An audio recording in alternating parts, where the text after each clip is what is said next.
안녕하세요. 위담한의 원장 박차장입니다. 오늘은 현대인들 고질병 중에 하나인 알러지와 두드리기에 대해서 말씀드리고자 합니다. 알게 모르게 우리가 음식을 먹다 보면은 아마 그런 경험이 있으실 겁니다. 오징어를 먹고 두드리가 나서 고생하신다든지, 자두를 먹고 두드리가 나서 많이 힘들어하신다든지, 나에게 맞는 음식이 뭔지 잘 몰라서 이것저것 먹다가 이제 피부병으로 고생하시는 분도 있고, 그 두드리기가 나중에는 알러지가 심해지고 점차 아토피라든지 건선이라든지 이렇게 확산되는 경우가 많습니다. 그래서 근본적인 그 원인을 찾아보고 어떻게 발생되는지를 살펴보고 예방법이나 치료법에 대해서 간단히 한번 말씀드리고자 합니다. 우선 간단한 그 기전에 대해서 말씀드리겠습니다. 과연 두드리기나 알러지는 왜 생길까요? 자, 두드리기나 알러지 발생 과정에 대해서 설명드리겠습니다. 이 과정 중에 원인은 여러 가지가 있는데 크게 나누면 세 가지입니다. 첫째, 공기, 그 다음에 음식물, 그 다음에 화학물질. 크게 이 세 가지로 볼 수 있습니다. 이 세 가지 중에서 몸에 안 좋은 것들이 이제 들어오게 되는데, 오염된 공기가 많거나, 그다음에 음식물에 이제 첨가제라든지 아니면 독소가 아니면 매운 거라든지 특별한 성분이 들어있을 때 그런 것들이 이제 몸에 들어와서 알러지를 일으키기도 하고요. 그다음에 화학물질 같은 것들이 입으로 들어온다든지 피부로 닿았을 때 그때 이제 알러지나 두드리기가 생기는 경우가 있습니다. 대개 이제 공기라든지 음식물 이런 화학물질이 입을 통해서나 폐를 통해서 몸속으로 들어오면은 위 소장과 폐를 통해서 나중에 간으로 가게 됩니다.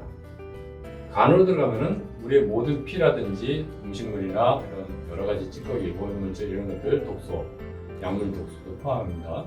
이런 것들이 해독 과정을 겪게 됩니다. 예를 들어 어제 술을 많이 먹었다든지, 아니면 최근에 뭐 어떤 질병 치료에서 약을 많이 먹었다든지, 과로했다든지 했을 때 간이 피곤하게 되죠. 그럴 때 간이 약하게 되면 이 해독 과정이 약하게 됩니다. 해독력이 떨어져서 독소들이 몸에 남게 되죠. 해독되지 않은 물질들이 심장으로 가게 되죠. 심장으로 가서 천천히 몸의 피부에 퍼지게 됩니다.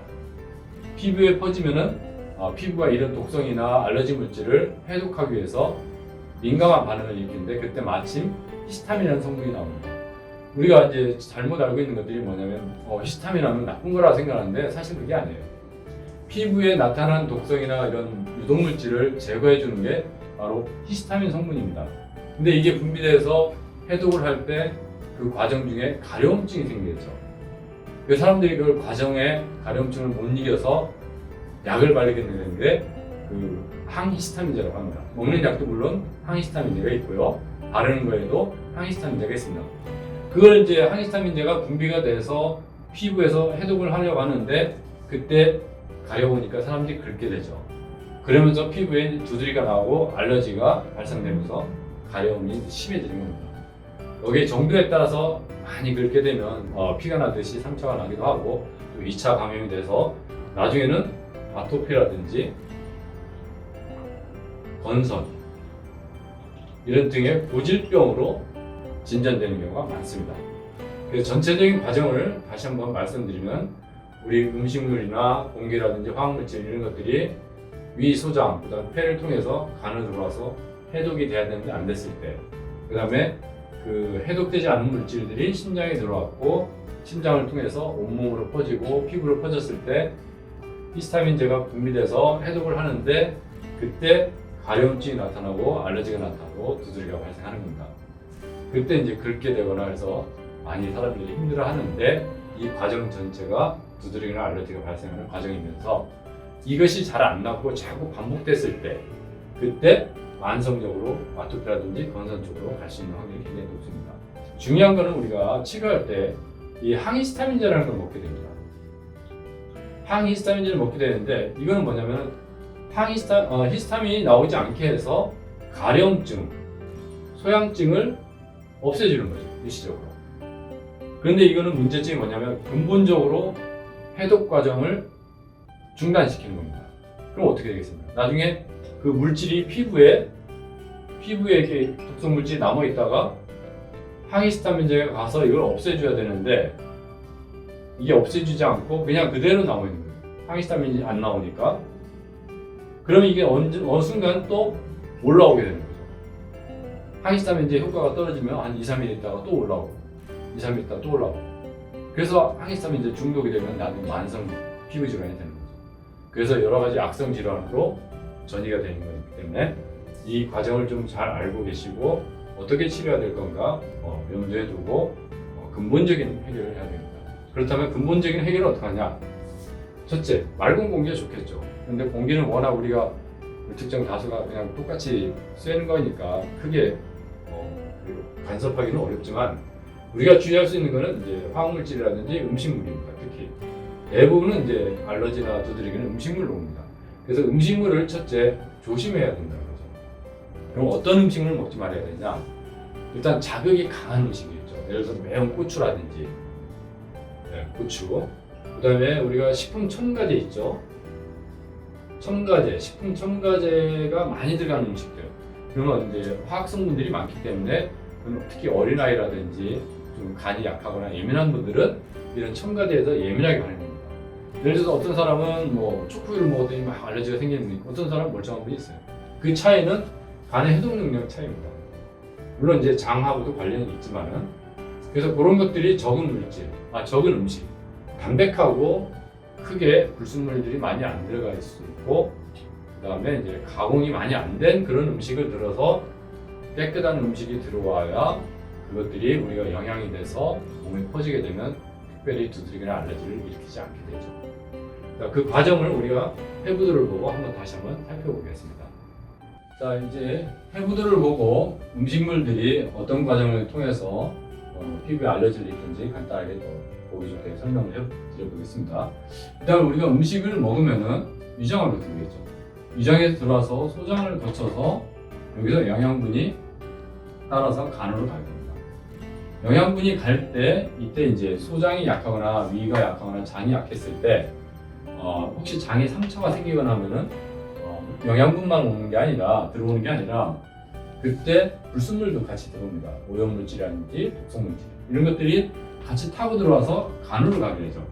근데 간에서 해독 기능이 좋으면은 아까 말씀드린 대로 해독을 잘 시켜서 문제가 없는데 간이 약하거나 피곤했을 때 해독이 잘 안 되면 이것이 혈액을 타고 같이 심장으로 가서 심장에서 다시 폐로 가가지고 폐에 산소와 함께 같이 심장으로 왔다가 전신으로 이렇게 퍼지게 됩니다. 그때 피부로 오면은 피부에서 가려움증을 일으킨다고 했죠. 근데 우리 소화흡수 기능 과정을 보면은 위장과 소장과 간 이게 주 과정인데 이 소장에서 1차적으로 걸러주는 게 중요합니다.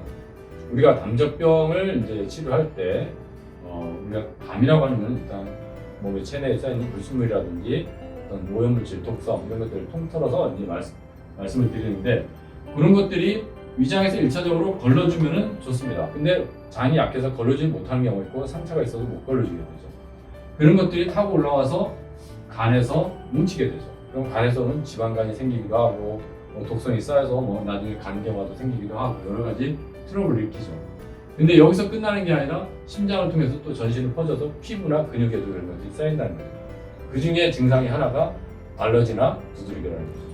그래서 우리가 두드리기 치료할 때는 근본적인 거는 아까 얘기한 대로 공기라든지 음식물, 화학물질 이런 것들이 최대한 저한테 내 몸에 들어오지 않게 하는 게 중요합니다. 그럴 때는 맑은 공기 쐬는 것도 중요하고 음식에 있어서 가공되지 않은 음식, 담백한 음식들을 섭취해서 오염물질이나 독성을 걸러주기도 하고 화학물질이 되어 있는 것들 그러면 접촉을 피해서 그것이 제 몸에, 자기 몸에 들어오지 않게 주의하는 것들이 매우 중요합니다.